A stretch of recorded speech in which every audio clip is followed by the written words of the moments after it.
And the board is already recording? Okay. All right. Hey, guys. Welcome back to the Raised Hunting Podcast. Do we want to double check that? It's been a hot minute since I clicked it. Okay. Hold. Yeah, it's recording. Hold on the Raised Hunting Podcast. We have technical difficulties. Hey, the table fits right now. Yeah. We need to stay at this temperature for the rest of the year. Yeah. Because Easton's whack job where he whacked the wood off. Oh, what the... Dude, your brain... Oh, What? Some of the things you say... It was a play on words. No, it wasn't. Oh, my. We need to apologize for our intros. That's what we need to apologize we do not. for. That's what she said. Yeah. Are you guys done interrupting me? Because there's people driving down. There's people driving down the road right now, and I don't know whether they're laughing or they're like, maybe I should just turn this off today. I think they're sticking around to see what else is said. So, because we did have some pretty good comments about the deer we saw yesterday in the tree, which I will not say. This morning when we were talking about had we decided to target that deer. Yeah, those were really good. So anyhow, but we'll talk. I think we should talk about where we're at in our own season and stuff like that. But we'll get there in just a minute. All right. So welcome, guys, back to the Raised Hunting Podcast. As you can tell, today is going to be quite interesting. We have an enormous amount of questions from you guys, like things that certain people are wanting to answer, not just, hey, break down my property. So we're going to tackle some of those today. One in particular is a gentleman named James sent some stuff in talking about a piece of property that he has to hunt, but he doesn't have the ability to like cover the whole thing as far as trail cameras and things like that. So we're going to see if we can help him hone in on what he should do next. Before we do that, I do want to say thank you guys. We appreciate the fact that everyone comments, hey, I love the fact that you guys don't have a whole bunch of ads. However, we do have some of our own products. So we do need to make sure that you guys know Christmas is coming. So if you don't have your raised stuff, or if your gal does not know that you want some raised hunting stuff, let her know so she can get it. But don't we added candles, correct? This is a freaking legit candle or right. This bundle. Okay, for men that are afraid of their woman yelling at them for spending too much money. So if you deal with a normal wife, right, one that complains when they're like, you bought another bow or you bought another arrow or you bought some more scents, now what you can do is order the candle. It's the match set is what it's called. The match set. You order the candle. You give the candle to her, and the scents came with it. It was a great deal, honey. So tell me we aren't taking care of you podcast listeners. Come on, man. Be the first to go grab one because it is We already legit. sold some of them. Yeah, we have. Yeah, well, be the first since we talked about it on here. Yeah. Tell them David sent you. They might charge you 10% more. So, all right. Other than that, that is it. Other than that, the scents are I going don't think quick. you mentioned what we're actually talking about. What? Yeah, he did. Yeah, I Oh, you did. did? Yeah, I did that I first. just zoned you out pretty good then. Yeah, that's typical. Typical. Doesn't bother me one bit. Yeah, but you do your housekeeping stuff and then we'll go. Okay. So as Dad mentioned, we've had a whole bunch of people submit questions, and we really enjoy trying to help you guys out in your particular scenario. So you can go onto the website and go to the Raised Hunting Podcast and submit a form right there. You can add pictures to it, all the information that you can, and so that we can give you the most in-depth answer that we can. If it's public, we prefer that you put longitude and latitude or just send the pin that's directly on OnX so we know exactly how to find that deer. I'm just kidding. Well, a lot of them have been sending the link to the pin. They know we're not. They know they know we're not going to like barge in on their deer. We need a weird color or something so we know this is podcast stuff, so that we know what we're not. Because one day we're going to go in there like, just get. How did we super get clustered. this pin? This is a good spot. And be like, wait, that's our place. Or Bart from New Jersey is going to say, I just saw a raised hunting truck parked in the parking lot where I park. What the heck? Yeah. Remember when we had that on the YouTube video on accident? Well, oh yeah, they were mad that we had their land on there. Yeah, we just randomly used we just randomly picked a piece of property, and the dude calls immediately and says, "I recognize that. That's my property. What are you doing hunting there?" We're like, "We didn't hunt there. We were just talking about like a field edge or whatever. We were using as a reference." Yes, that's what I thought was more interesting, is that he thought we were hunting there then. And that he didn't know. We were sneaking in. Yeah, so we went and we trespassed on it, and then we filmed it, and then we published it on the same spot. Anyways, back to, we're going to do Spotify this week. Appreciate you guys. We're almost getting closer to 500 reviews on Spotify than 400. That's what I'm talking about. Algoma Flyways. He said, finally switched over to Spotify so I could tune in a little bit sooner. Got pretty good permission for this season on an ag field. Usually hunt the timber, so it's a huge learning curve for me. Hoping to get on a nicer buck this year. Your guys' podcast helps out a ton. Already look forward to the next one. Appreciate you. Sounds like you made a good flip, too, from bird hunting to real man's hunting. Maybe. Deer. His name is the Flyway. Real man's hunting. What are you gonna do when some waterfowl dude just cleans your clock? It'd be understandable. Huh? Shane could do it. Shane can't catch me. He's squatty though. Okay, carry on. He is. He's like. Am I ever gonna get through this? Holy moly! Cliff Hart 86. What broadheads are y'all using this season? We're shooting the Beast, and specifically the Trump ones. He's shooting the Trump ones. I'm shooting both, but it's the same one. It's just one's decorated with. Sometimes I send Trump down range. When you need a missile. I think we're all shooting the 2.3s, that would have been aren't we? Probably the perfect one for the doe yesterday. 100 grain 2.3s, right? I'm shooting, yeah. Yeah, I almost was shooting on accident the 125 grain 2.3s, but Easton caught that for me. I can't figure out why he's hitting everything low. Oh, boy. Eric Robard just said, good podcast, guys. Congrats on the elk, Warren. Can't wait for the video to come out. Appreciate you. Pricey 9595 says, T-shirt idea, race hunting podcast, ... wacky facts, and we're ad free. Nurse Mike IN, another good one, guys. I'd buy that shirt. Joe Frascator, ad free is the way to be. Dylan Ochum 4 just started listening in a couple weeks ago, and by far the best hunting podcast out there. Bought the Elite package and can't wait to make some scrapes and put out a rub tree. I've always been told that the rain will knock down your scent in the woods, so always do your scouting before a good rain. But after hearing you guys talk about how rain reactivates the scent in a scrape, I'm starting to question that theory. Would like to hear your thoughts on it. Keep up the great podcast. Appreciate you, Dylan. We need to write that down, because I think there's a topic there. Maybe not a whole podcast, but there's definitely some discussion there. Yeah, I would agree with that. And then Lewis says, love it. I'd buy that shirt. # no ads. Nice. So you guys seem to like it ad free. Yeah. So, which we appreciate. But you guys go and support us and buy the sends and everything, so we can do that. So we appreciate you guys, because there's no way we would be able to do all this and keep it ad free if it wasn't for you guys supporting us on the other stuff. So we really appreciate you guys looking out for us, and we're going to continue to try to bring as much value as we can.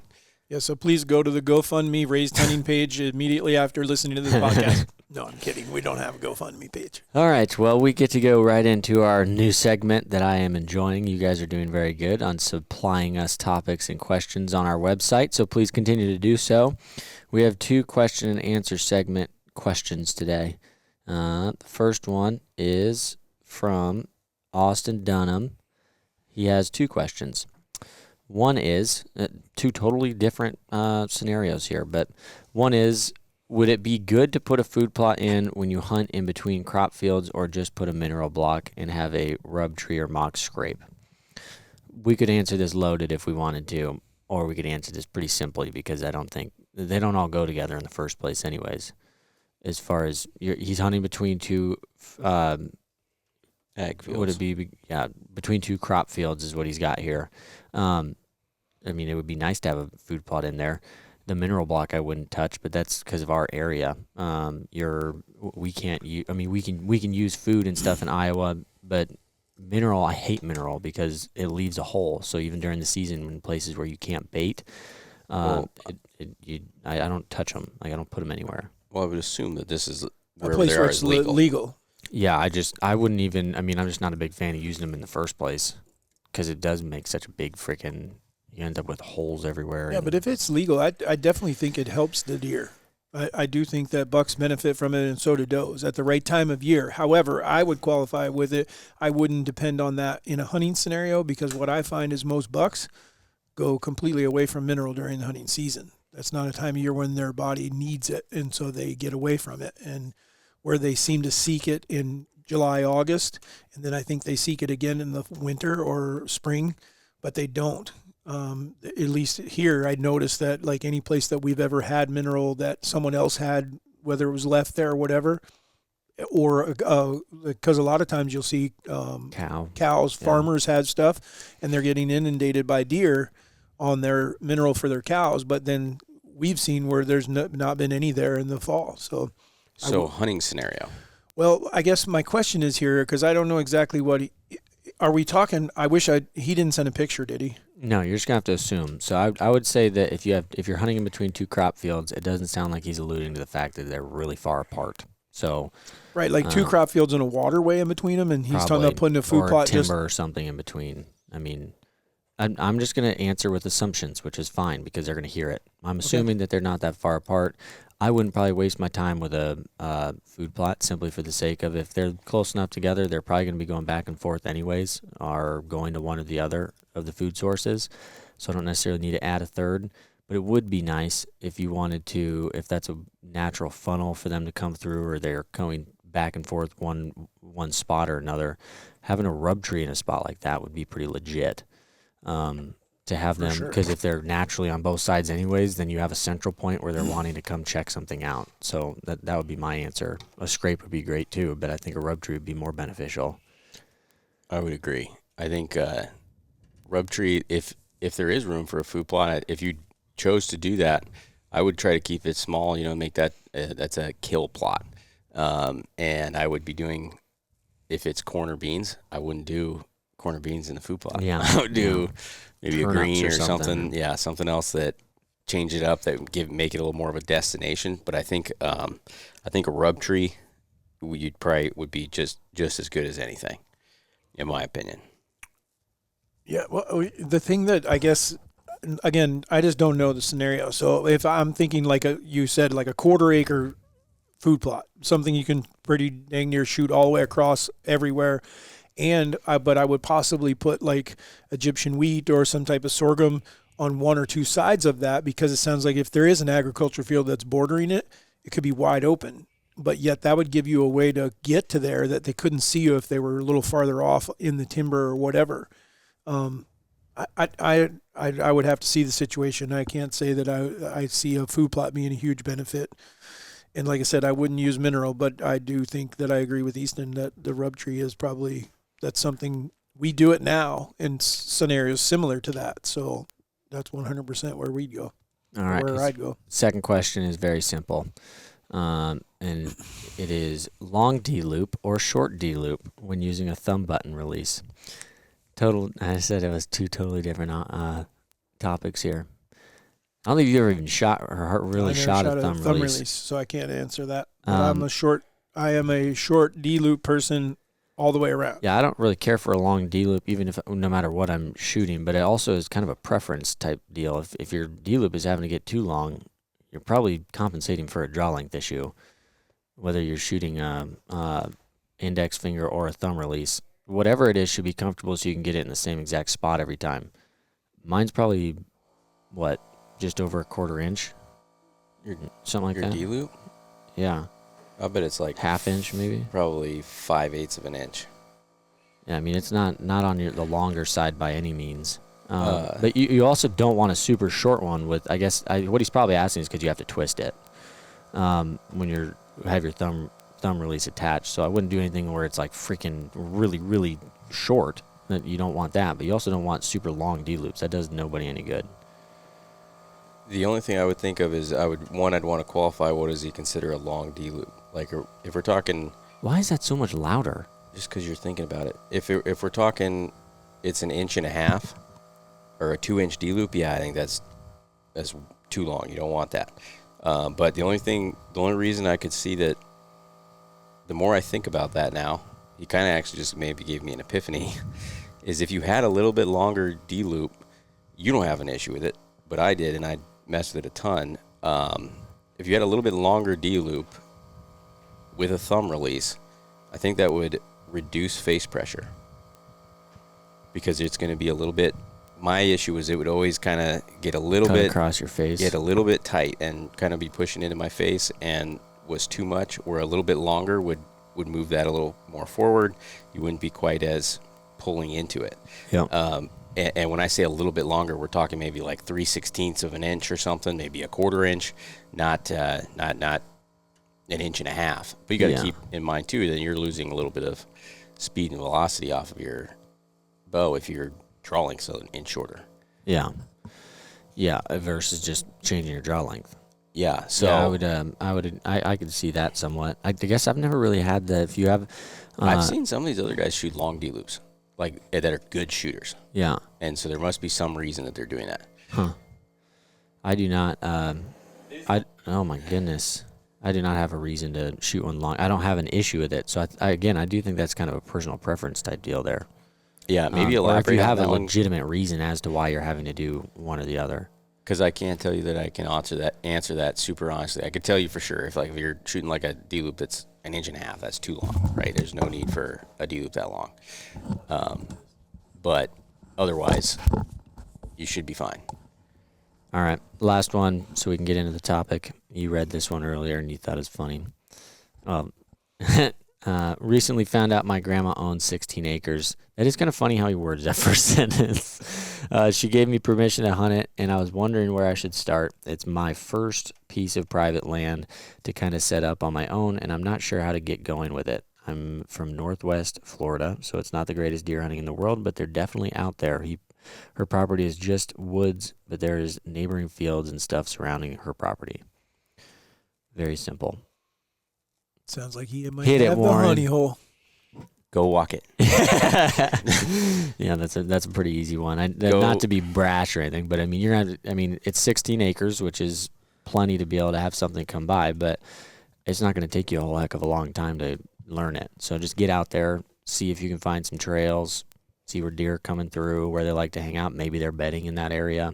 From the picture I saw, it does look like great bedding. Oh, yeah, there is a photo in here, isn't there? Which would be the nice thing about it, too, for you on 16 acres. Sure. Pretty much you can set up anywhere. If they're coming to bed, you should be good. Like the odds of them missing you, it should be very low. Yeah. Because there's just you don't have a ton of room there. But I would still walk it and see, is there any areas where there's a lot of rubs or scrapes and sign, and then I would start there. Heck yeah. But that's good for you, and I'm wondering if Grandma didn't know she had land either, because Grandma was holding out on you, man. I found out Grandma had 16 acres. That's just funny. I wonder how long it's been there. Yeah, that's what I'm saying. Like, Grandma, how long Grandma been holding out here? That's funny. But I mean, I know it sounds like we're joking or whatever, but we've had in Virginia, a 10-acre piece that I had permission on was one of the best pieces of property that I ever had, and that's all it was. But now you could miss the deer. Even on 10 acres, I mean, they could come through at one place or another. So depending on whether he's rural or not rural, it has an effect. But, I mean, it doesn't take 1,000 acres to have a good place to hunt, or even 100 acres. 10 acres, if it's in the right spot. We've had places, like a couple acres where we shot 3 or 4 deer for the first few years in Iowa. It was, I mean, the land was bigger than that, but it was only 3 acres of timber, that literally nothing else. I mean, the best situation I've ever seen is Kurt's in Montana. Yeah, that was a rare situation. Though. Yeah, 25,000 acre ranch, and he had 40 acres that stuck in the middle of it. Yeah. That'll do it. Just go sit there. They're coming across. All right, so our topic today, we're going to get on with it. This is from James Boyer. Should be a pretty good one. He said, "Hey guys, I really enjoyed your feedback from my last question, but I do have a follow-up question. I did set up a mock scrape on a piece of property that I will be hunting in central Illinois with a cell camera off of it. I have to say the pics have been hit or miss. I'm definitely receiving them with some solid racks on cam here and there, but I also feel like I should change my spot based on word of mouth from a friend who drives by the property often on the way to work. I'm hunting 350 acres by myself, and I understand that I should not focus on it all, but it leaves me with this. When should I know it is time to pack up and move my focus elsewhere on the property? I'm a broke college student, and I do not have the funds for multiple cameras, so where I shift my focus is where my camera is going to end up. Keep up the good work. The podcast is my favorite, is a favorite of mine for studying. You're definitely not studying if you listen to our podcast. You're studying Onyx, maybe. Oh, my goodness. There's so many distractions in the middle of the day. All right. Well, who wants to take her first? Go for it. All right. I don't care. I will. I mean, so I think the very first thing that I would say is, I think that's where you were going, Warren, earlier when we discussed that we were going to talk about this, and that is I would rely on your buddy, but I would also, you need that intel yourself. You need to go there. If you don't have the ability to put a camera there to get eyes on what is there, then you're going to need to spend some time there. So instead of listening to the Raised Hunting podcast, or in conjunction with that, go out there and do your studying out there, sitting someplace where you can see part of the property or something. Make some time where you can go, especially 350 acres is a lot of ground. Yeah. I mean, you got a lot of places that you could have deer. Mm-hmm. He's got some good deer on here. We won't share the deer. I guess we probably shouldn't share the deer pictures. Yeah, some really good deer. Yeah, that's a stud. Yeah, you can go and, like the one gentleman, listen while you're hunting. Or while you're scouting. That's not the best idea, I don't think, to be doing. That was somebody else did that during turkey season one time. They were listening to it in the blind, or was that deer season that they did that? So he was listening to it. We've had a couple freaking blind. But here's one thing that I would not do: if his buddy is driving by there often and can see that he's your camera, don't put your camera there. You already have that Put your information. camera somewhere else so that you can see whether, okay, he sees them in the morning. Now you have where they are in the afternoon, or he and start comparing, see if he can tell you what he's seen. Is it this deer or that deer or whatever? Utilize that. I mean, that's kind of where the whole trail camera, before trail cameras, it was the postman and the UPS guy, and you were having to trust them to tell you, but you did it, or I did it. I mean, I ask those guys all the time, or someone like grandma who lived there. Oh yeah, he comes up in the backyard. Okay, well, he's got this funky tine that grows out like this. All right, I know that deer. And you just pile all that information. It's no different than the camera. It's just not as reliable. You're not looking at it yourself. So, okay. But anyhow. I kind of like that. I've learned in the past few years that naturally our brains kind of want to go to somewhere where we feel confident with something.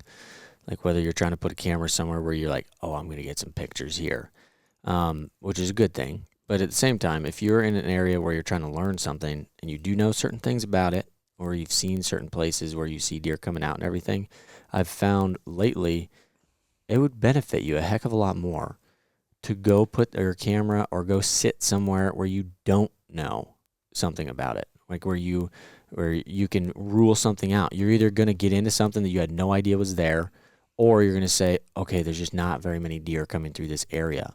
Either way, you're getting information versus I'll go sit somewhere where I know deer are coming out on this big piece of property. Well, it's kind of expected. You're going to learn what you already knew. You're going to learn that deer are going to come out there.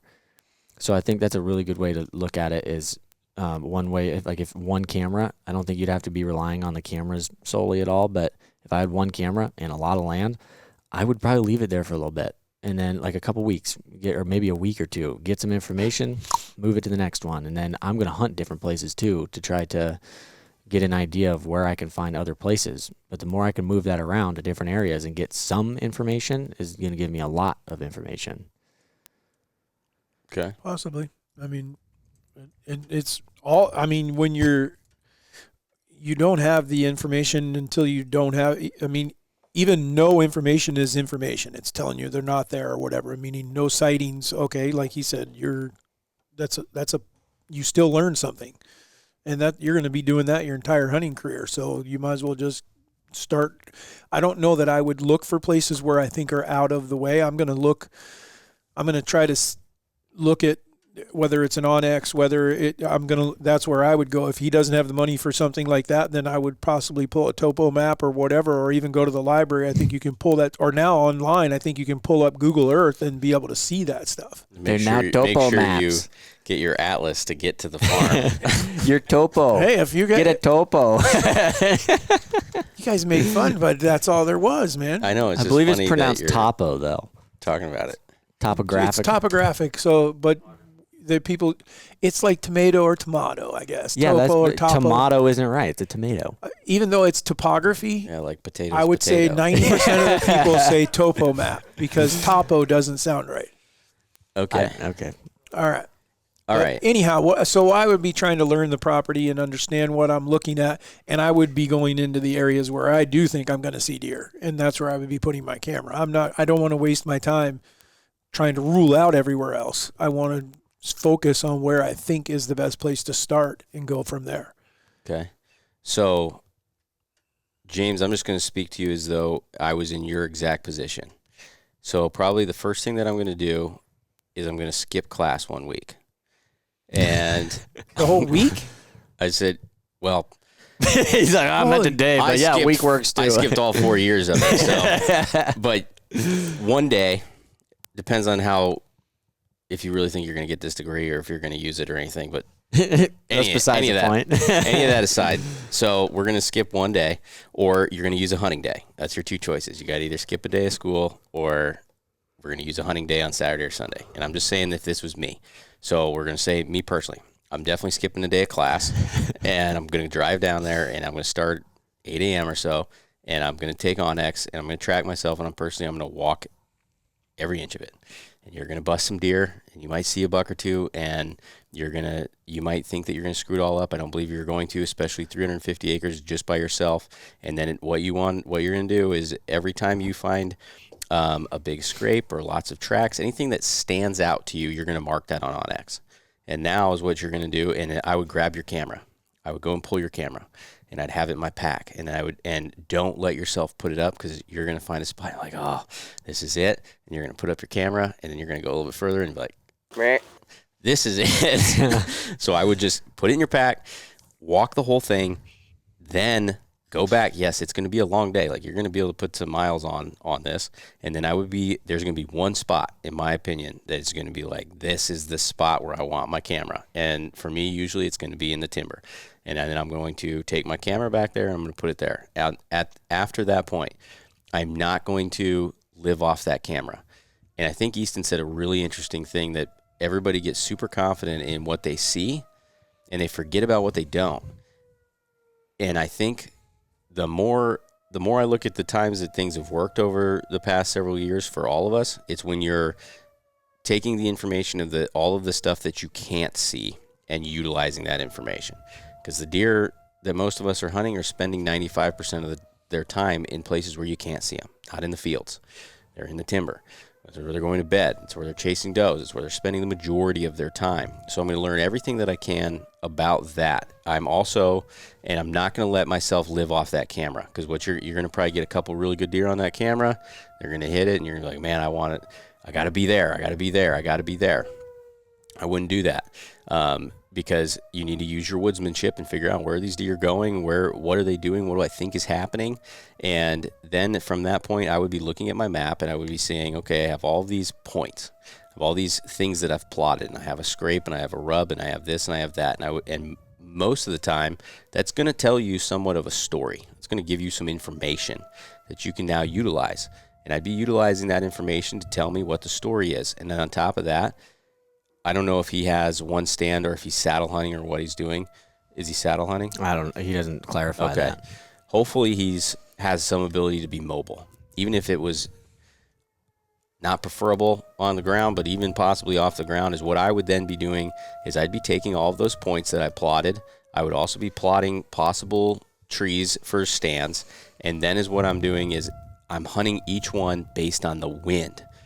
So you may have pictures of the deer you want to go chase on that one camera, and the wind's not right. I'm not doing that. I'm going to go which wind is the best for each of those spots, and I'm going to let the wind dictate, and I believe at some point you guys will cross paths. Or you're going to start getting enough information, you're going to see a deer, you're going to start seeing them a couple times, now you might have an idea, maybe time to go grab my camera and try and move in on this deer, or just continue to hunt it. So I guess if I could give you, in trying to make this pointed and give you actionable things you can go do. 1, walk the whole thing, be detailed, and use onX and mark key points, track it, look at those key points, have multiple places to be able to go and hunt and do that based off the wind. And I think that from there, you're a smart enough guy, you'll be able to utilize that information and close the gap. That would be my advice. I can say in the past couple of years that the biggest thing that I think I told you this the other day because I went and did it, in places that I've fallen victim to as far as thinking I'm just going to go put some cameras out. I'll shed hunt it, like we normally do. Put cameras out where I know the deer are. I'm going to get information. That's all good, fine and dandy, but I find that I get focused on certain areas that I'm thinking, I know that deer do this. I know they're going to do this. And I then feel more confident about those areas than I do about other spots that I may just be flat out overlooking just because I'm more confident about one or the other. And I made myself do it the other day where I seriously think that I felt more beneficial doing it during the summer, and that is getting in there and walking, like getting through just everything. Trying to just walk through, find where they're coming through certain areas, finding trails, especially it's nice during shed season because it's so open and vast, but I'm only getting information from the rut typically where I'm seeing like rubs and things like that. That's going to tell me that's during the rut. But then I'm getting trails. I just feel like I get a lot more specific information during the summer that's going to pertain to or late summer, I should say, or right before the season, that's going to pertain to how they're interacting when there's leaves on the trees, everything's grown and where they're bedding, that I'm going to be hunting it that way. And so getting in there and being able to see it, even if it's a couple weeks, 2-3 weeks before the season or something, to where I can really find some of these trails, especially when it's thick places, you're going to find some gnarly trails because when you find one, it's going to be hard for them to make one. That means there's a lot of freaking deer hitting it. And that's made me move my focuses to places that I would have just totally overlooked just because I felt like, I know they're here. And so I think that is a really, really important thing to do is, as much as it sucks, just start walking and walk and walk and walk. I love it. Walk. I don't care for it too much, but it does really make me feel like when I'm seeing deer do certain things, okay, I understand maybe why they're doing that because I know what's over there. I know there's a certain area of bedding that I didn't know about, or there's a water source over there I didn't know about. You can't see all of it from your phone. Yeah, a topo. It seems as though it's going to tell you everything, and you feel as though you know what that looks like, and then you walk it, and it doesn't look anything like what you thought it was going to. Yeah, it doesn't have the vegetation on it. If it was a topo, it might help a little more, but maybe, especially if it was if it was a tomato, you're screwed. But to put what Easton just said into the only thing I would preface with what he said, the one thing I'd rather walk right now is because you're going to start to see some scrapes, some rubs. But basically, I think what Easton just said is the deer will tell you where they are.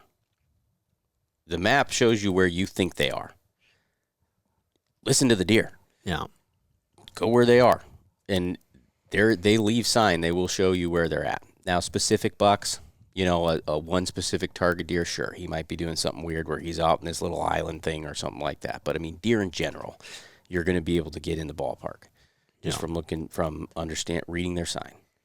I think your last statement is probably the most accurate in that you may find all the deer from all the sign, but you may not find the deer that you're looking for or the biggest deer on the place by looking at all the sign because typically they're not in the middle of all those other deer. Well, we're not if even you got one referring to camera, anything you're about not. big deer. I mean, you're going to have to hunt the sign that you have available. The other thing, though, that I would say on the camera issue, because we have had some issues with cellular cameras, not any brand, just some cellular cameras seem to be found by deer. I just feel like they are. Yeah, but I already noticed he's doing what. I mean, other people, pay attention to them, the photos. And I've talked to some people that said, put your cameras up higher, away out of their sight and stuff. Doesn't make for very good photos and videos, but he's doing that. I mean, he's got deer at 10 yards hitting a hemp rope. Perfect. That I was the first one to say, like, I watched him run away, but I'd also be the one to tell you I had him I would put my normal camera on a tree and 10 yards away or 5 yards away, and it's eye level with them. Granted, non-cell cams weren't giving me issues, but the cell cams were. Since I've even put it back in the same spot, even though I didn't want to, like 7 feet up, 8 feet up. I just backed the 4-wheeler up to it, stood on it, and screwed it in the tree. And I've got deer bedding in front of it now, which I'd never had before. Bucks bedding in front of it, actually. So that's something to note. The question's going to be, though, are the bucks that have that have reacted to it back? How are they coming? Because it's not all deer. Well, one of them's dead, so. Well, yeah, it's not all deer. It's some deer, and I'm not saying it's all bucks. I'm saying sometimes it's a doe that sees it and does not like it, and so then they avoid it. So and the other thing is, don't be afraid to use a regular if you can't afford. If you're saying I can't afford a whole bunch of cellular cameras, you can still go just SD card cameras. They're now. I think I saw something come through an email the other day saying like $59 for a camera, an SD card camera, and then you're not paying it. Only thing you're buying is batteries now, so you might be able to go that way to be able to get an extra camera or two. I don't know what it is. If you're not trying to kill a booner, you don't need them. No, if you're trying to kill a good deer, which it sounds like to me that would probably be. His whole thing is he wants to learn the land. There's nothing about a big deer or specific deer or. Yeah. Like the camera will help, but I mean, it's not a necessity to kill a decent deer. I think one of the best things you could do, because me and you did it the other day, just going to sit somewhere where we feel like we know there's deer at and don't have any really information on it. A saddle would be great. They're so expensive to get into for some people, because I don't think you should go cheap on them. But it sounds like if you don't already have a saddle, I wouldn't go be getting one. But you have something that you're hunting out of. It sounds like. No matter what it is, I would be trying to make that freaking setup as mobile as possible. I mean, even if it's your hang on and stuff, just go hunt different places. You're going to walk it, you're going to learn things, and then just hunting in different places where you're constantly moving around, you're bound to find something that is, or even accidentally get in a spot where you're like, oh man, and you shoot a buck. But you're going to learn. I just think you need to move quite a bit just to try to, and I am still a believer of property takes 3 to 5 years to really learn it, of good hunting and getting in there and seeing how deer move different years, things like that. So with it being this early too, you could utilize whatever stand as an observation stand. Don't go into the thick spot where you're like, oh, this looks like the place I need to be necessarily.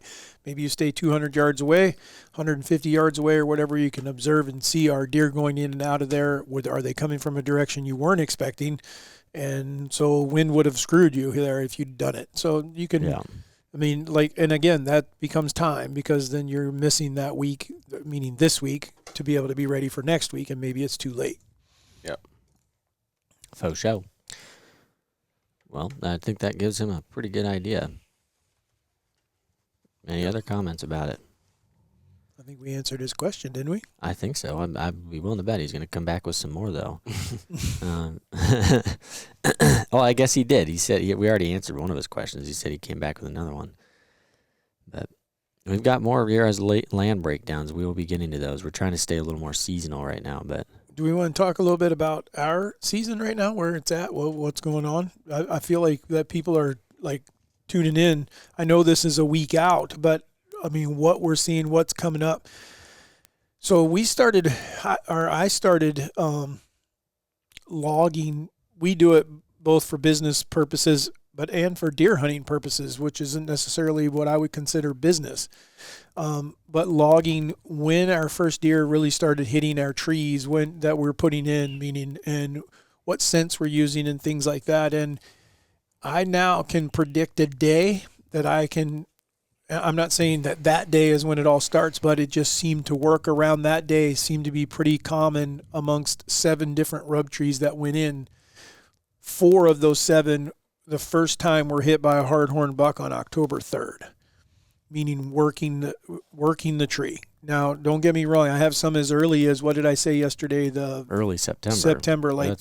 Between 9/3 and 9/17, I had bucks come to the trees, sniffing it, standing around it. A couple of them, even with velvet on, leaned into the tree, put their scent on the tree, which is just helpful. That's all. But they didn't have a system. They weren't coming back time and time again.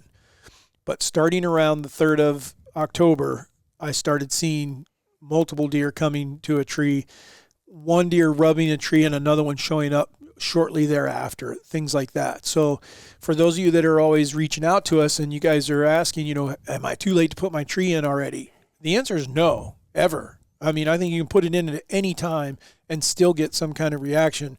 But I would tell people now more than ever, I'd like to have it in by that second or third week of September so it's already sitting there ready to go.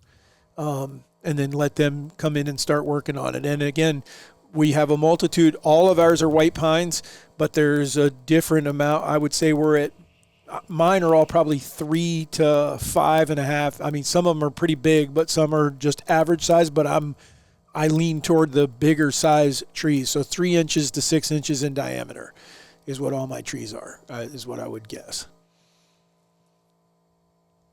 Any comments on? No, I thought you were just kind of rolling. That's not really an update on the season, though. I was going to say, I like how we have an update on the season. And then we got I think it's giving people diameters. No, I think that we're talking about what we're doing and how we're doing it. And the other thing is starting the trees that early. We started them with scents, and again, I go back to what I just wrote down and everything, and a lot of these deer hit those trees the day after, within 24 hours of me putting scent on those trees.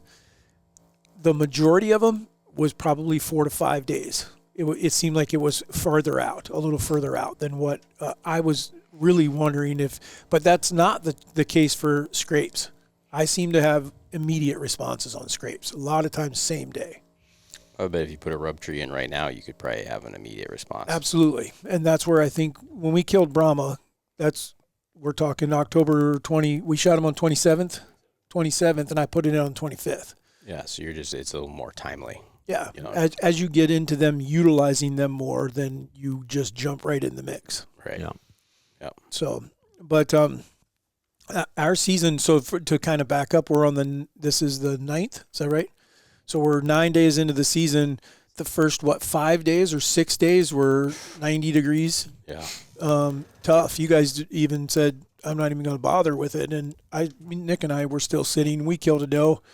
We saw almost no deer movement, so to speak. We actually hunted a place that was, I took a new hunter because I thought this is the place that will trump crappy weather.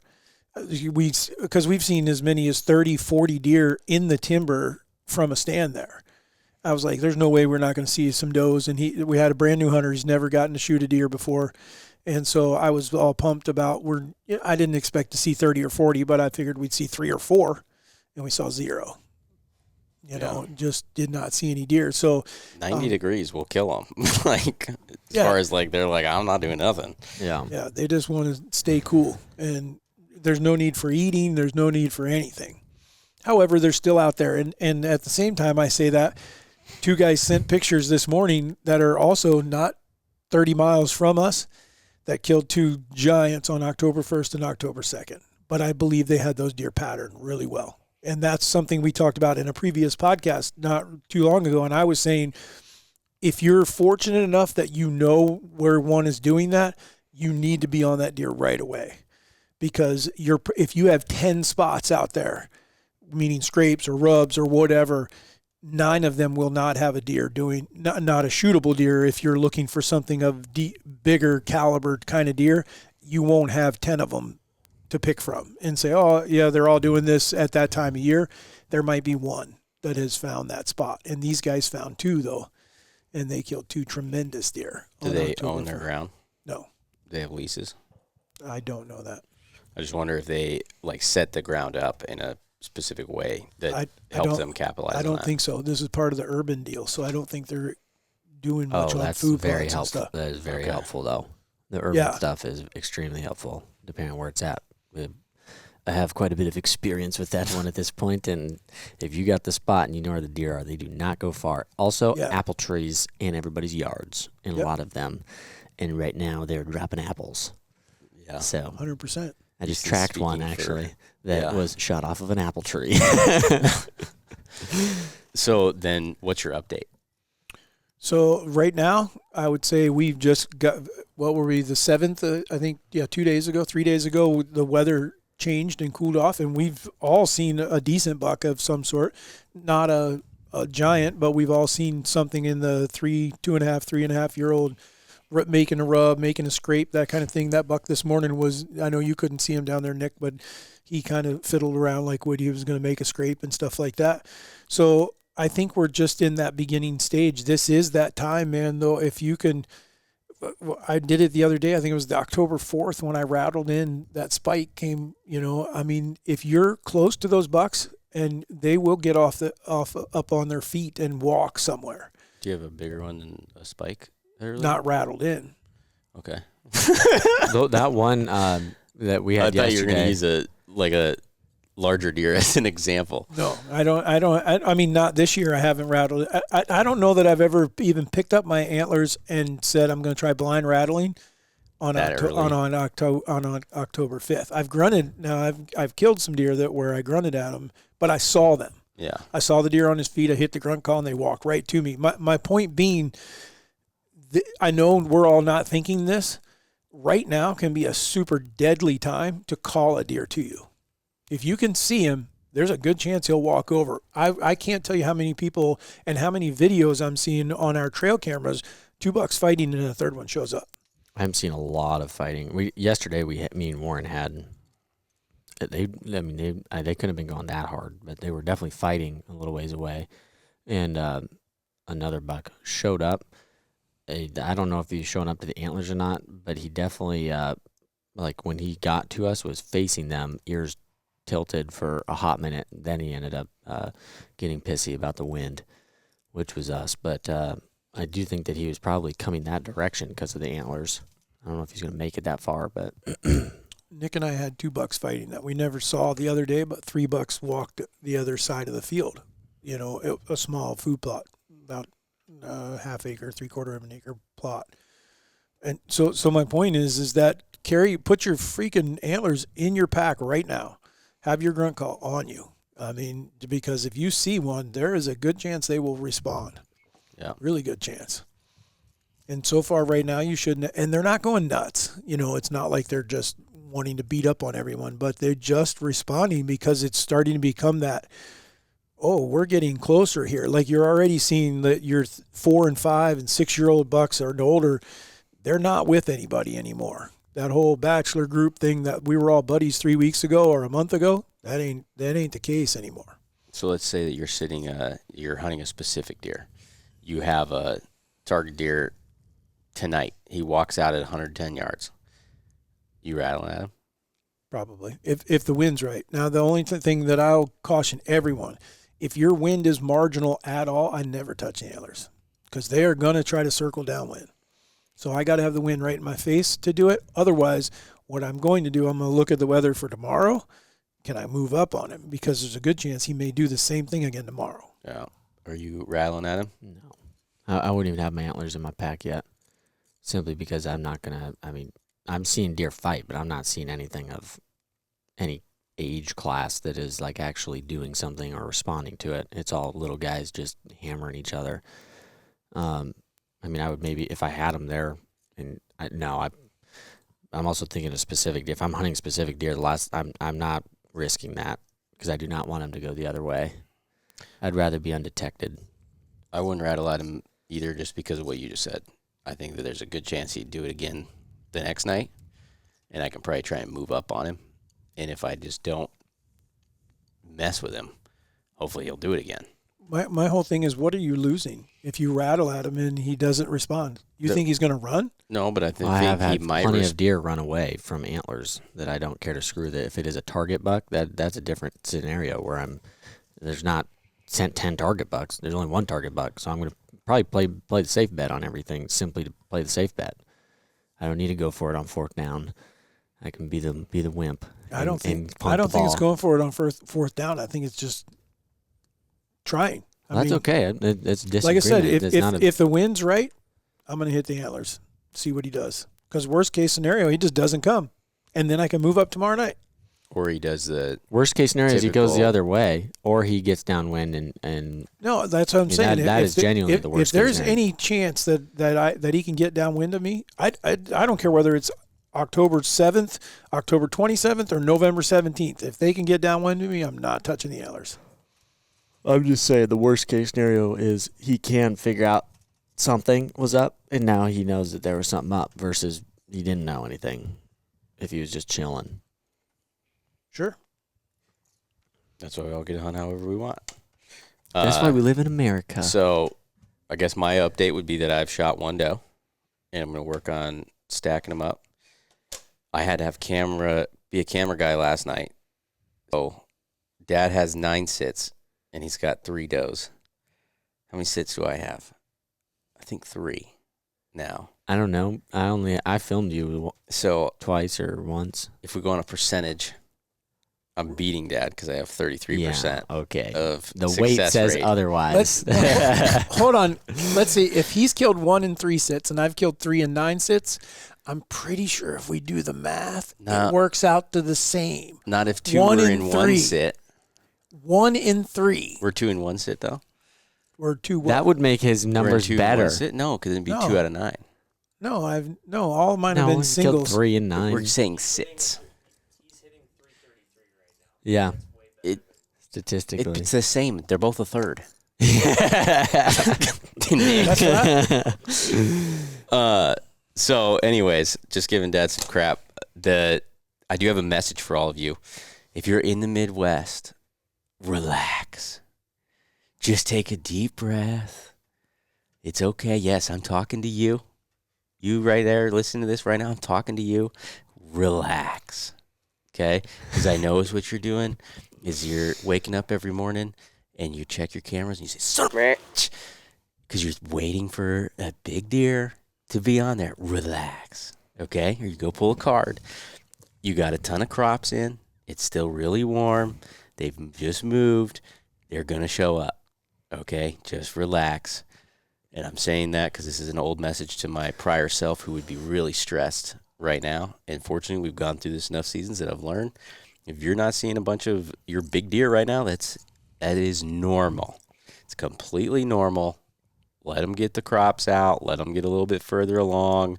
And, now you start getting to like October 20th, the 25th, and you don't have anything on camera, then you should start to panic. But outside of that, you're all right. Just take a deep breath. They will show. I have to laugh. I talked to a guy today, a hunter. Oh, boy. That couldn't sleep last night. Why? He got up at 1 o'clock. Is his name Shane? No. He got up at 1 o'clock and checked to see if any deer, if the deer he's looking for had showed up on his camera. Woke up again at 3. I mean, I have to get up that many times, but I get up and go pee. But anyhow, and then he checked it again at 7 o'clock this morning, and he says, I was so disappointed. And somewhere between 7 o'clock and him getting to work, the deer showed up. And when he wasn't paying attention. But my point is, that should be a point right there. Just chill. I've never woke up. Well, number one, I don't run cell cameras, so I can't do that. But I've never woke up thinking, oh my gosh, I got to go do this. Now, is this a deal where he's had this deer on camera for a while, or he's been waiting on him to show up? Waiting on him to show up, I think.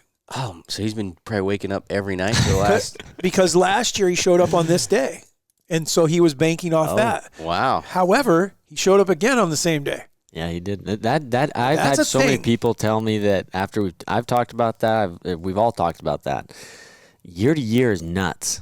It is nuts how close that they will be to each other sometimes, whether they show up somewhere else, whether they are one day early in the year or something, they go to a specific spot, or they're in a different place and you see them there. Look next year because they're probably going to be there. I think straight up left on the same day every year. We don't have so you could miss them by a day just because they didn't walk in front of your camera. Yeah, but I believe that, and I think BG, same thing. I know he showed up when he showed up, and I think it was spot on. He knew what he was doing. I know. We ended up finding out we had him in September, though. Remember? Yeah, but that's what I'm saying. He was there the year before in September as well. Oh, okay. Yeah. I thought you were thinking October. No. The whole velvet thing I looked at this year too when we talked to Kip about when they shed. Oh yeah, about coming within off a of this day of last year of a buck. I know that he shed within literally. It might have been the same day. I mean, it was a 2-day gap that I didn't know of, but 1 day with, 1 day without. Same thing last year. Same exact. I mean, that's freaking nuts how habitual they can be, year to year, yet not habitual day to day. Freaking lint lickers. It would be too easy. Yeah, that's true. It wouldn't be any fun. Yeah, you could just mark it on your calendar. Okay, I need to be sitting by this scrape tomorrow. Okay, and he's going to come from the west, so I need to, if it's not That's how some of them do it early in the year. They got him freaking to the minute. Yeah, see, That's why we want it this way. Forrest Gump. It's like a box of chocolates. Just never know what you're going to get. Oh. So it keeps us coming back. Yeah, that's fair. It definitely does keep us coming back. All right. Well, Okay. We want to do a story, or we can do a wacky fact.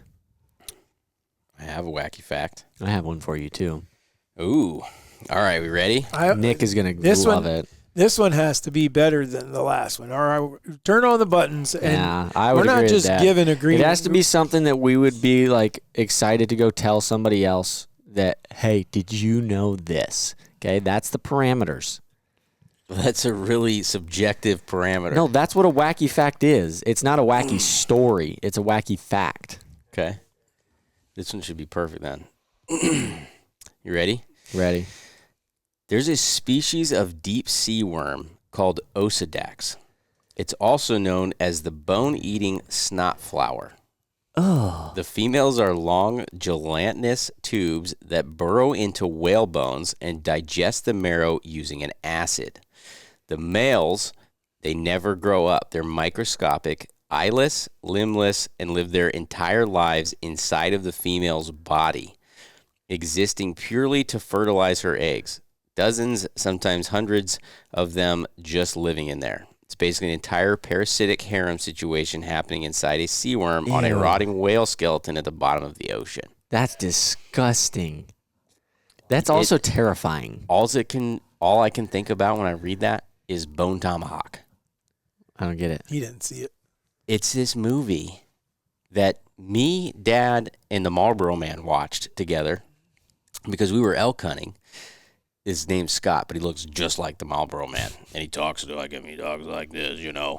And so we're watching this. He has this really fancy Mobile RV home, yeah. that we're in because it's raining, you know. And he's like, "Well, let's watch a movie." And so it's a Western, of course, right? And it was, who was it? It wasn't Kevin Costner. Russell Crowe. Russell Crowe's in it. Was he? Yeah, he was the main guy. I don't remember. And anyways, so they're like, no, it wasn't Russell Crowe. Yeah, who was you it? say that, it's a Russell, not Kurt Russell. What's his son? What? Kurt Russell. Kurt Russell. Patrick Wilson, Matthew Fox, Richard Jenkins. Holy crap! It's like A-list actors. I mean, these were big actors. Anyways, so it's like this Western town, and then the whole thing starts, and like you hear this like all these weird sounds, right?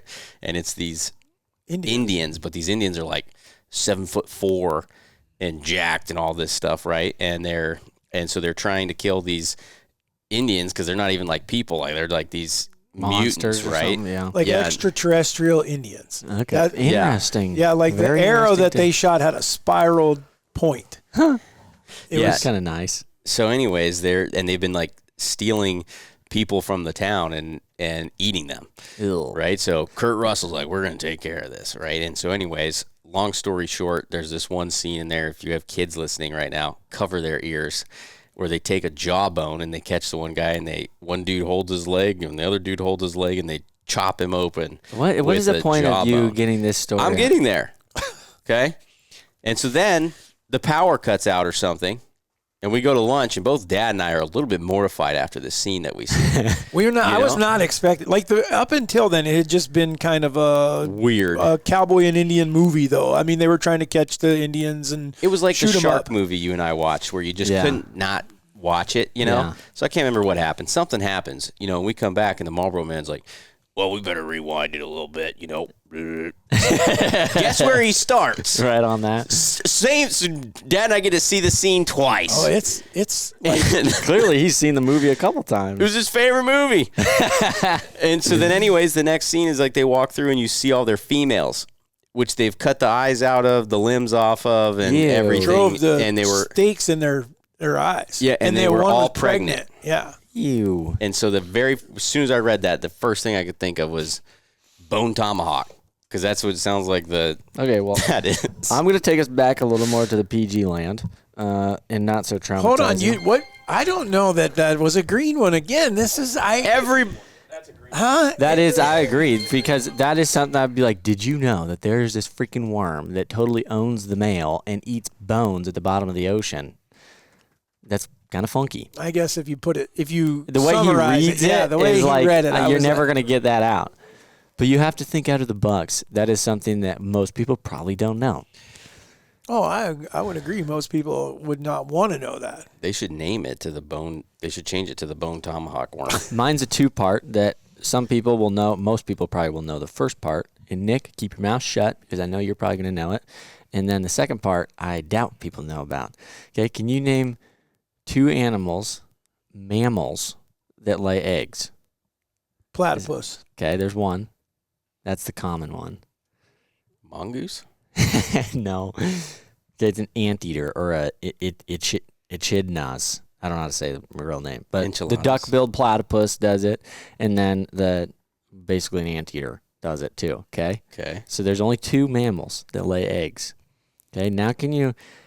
Wouldn't that disqualify them as a mammal? They have too many features that classify them as a mammal. That just shows humans just do whatever Okay, but want. this is it breaks our rules. This and is like, going to piss you off still more. looks more like a mammal. Okay, because that is something like typically, birds do, lay eggs. Okay, males also have spurs on their ankles, on their back ankles, like a turkey.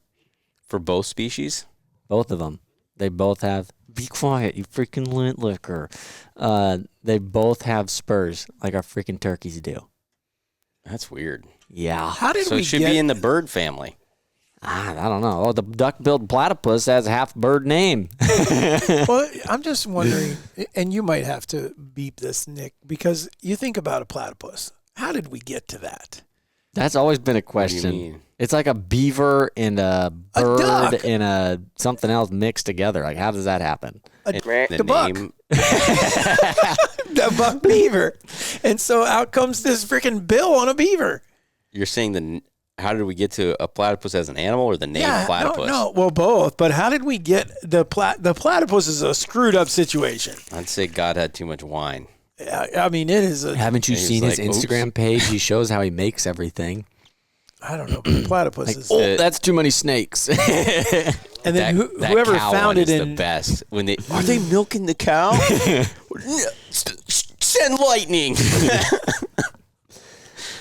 All right. We need to get off of this. You This didn't has give been it. Does he get a green? I think we gave him a green, remember? No, got you. mad about Kind it. of thought it was You mediocre. had one. to be You didn't know honest. about turkey spurs on a freaking mammal. But it's not necessarily something we can tell people at a party. Hold on, though. Wait. I'm not going to tell somebody about a bone-eating worm at a party. It's I do about what Give you you tell 4 somebody. beers and you are.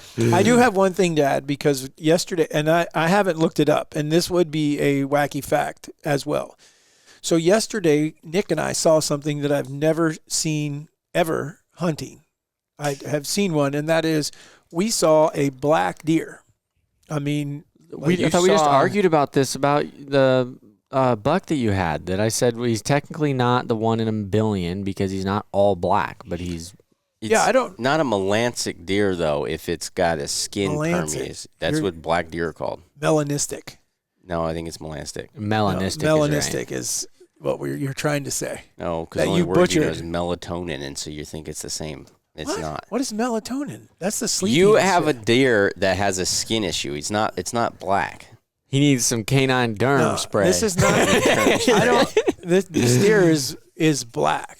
Well, the color that you're seeing is black because Did you it see a video doesn't of have this? skin. No, but if it was like LeBron, that one was a skin issue too. Yeah, that one didn't have skin. It wasn't it? A Well, lot this of one it. has both of those things going on. It's got so the deer itself has no hair in some spots, and where it has no hair, that the skin is black, and it was shining in the sun, and then like it looks like it has a mohawk because on top of its head, its hair is like that thick. It's real fuzzy, but it's black. Now, in the case of LeBron, the black buck that we had running around, he had black antlers when he was in velvet. Now, when he came out of velvet and when he put on his winter coat, you couldn't tell that he was the black deer from the summer. He did. I mean, he did look different, but I didn't notice it until like 3 years in. He looked like a teddy bear. It was like fuzz. It was really weird. And then I don't know if someone killed him, and they probably don't even know what they killed. They probably or have no idea. Died. Well, I don't think like so. that, Because you think of that doe? You said that was a big doe? she was a pretty good sized doe, yeah. So we probably would add pictures of her The last years 2 years. prior, which would say Maybe. that she's probably gotten sick then or something has happened. I don't believe it's sickness. Don't you think if we'd have gotten a picture of her, you'd have noticed that? Possibly. I mean, yeah, if we got a picture of her, you'd have noticed that you do. I think, well, but then again, maybe I wouldn't have been looking for it because it wasn't until LeBron showed up at daytime that I never noticed a nighttime photo of him. And I don't know that you would just see two eyes and think, okay, it's just a deer. I don't know. It's sort of like if you don't know what you're looking for on a chocolate bear color at night, you would just see a bear. But if you know what that bear is chocolate, they show up a little different on the camera, and then you start to recognize it. Yeah. So I don't know. One thing I that will say though is that theoretically speaking here, or statistically speaking here, your statistic that you read about it was like what, 1 in a billion? it was like, yeah. Of a true melanistic. Is that right? Come on, fact boy. They're rare, with estimates suggesting 1 in every 500,000 deer are melanistic.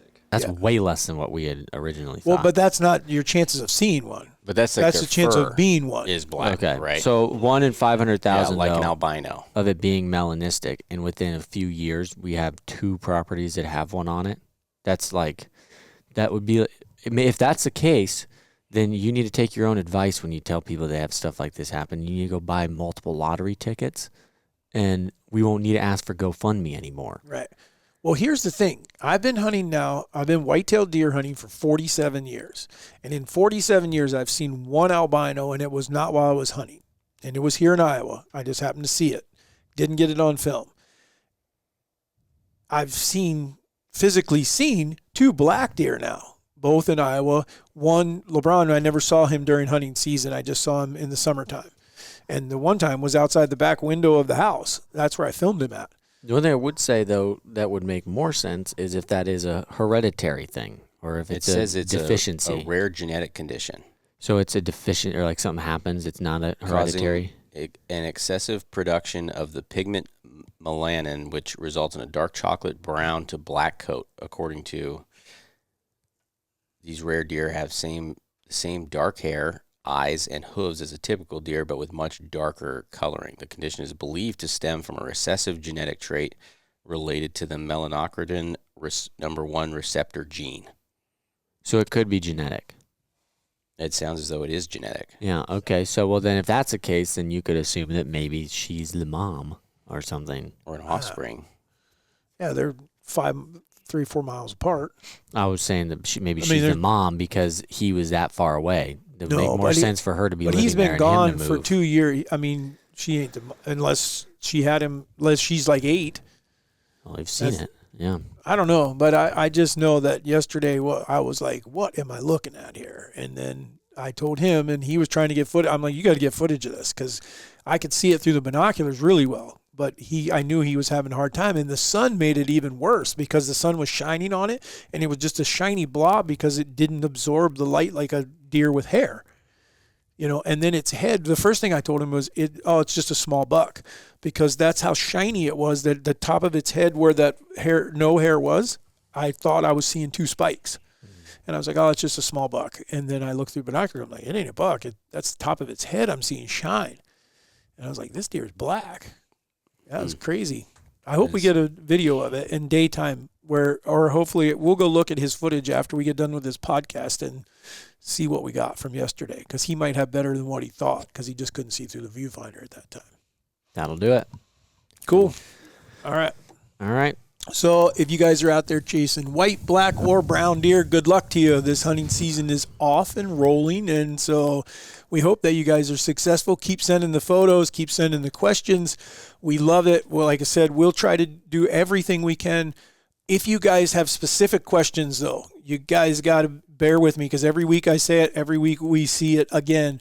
Don't send them through social media. When you send them through social media, we just can't go through there all the time to be able to answer those. So if you have stuff like what we've answered today, shoot it to our website so that we can log it. And same thing if you have questions about scents and things like that, or you have a problem with an order or something, go to the website, because if you send us stuff through social media, we have no way of tracking anything and we don't get to it all the time. So just for you podcast listeners, because you guys are number one people that are on it, let everyone know. Website is the way to truly get in touch with us. Social media, we can just say hi, send a picture, whatever, and hang out. So with that being said, good luck this hunting season. We'll talk to you guys next week. This is the Raised Hunting Podcast, signing off.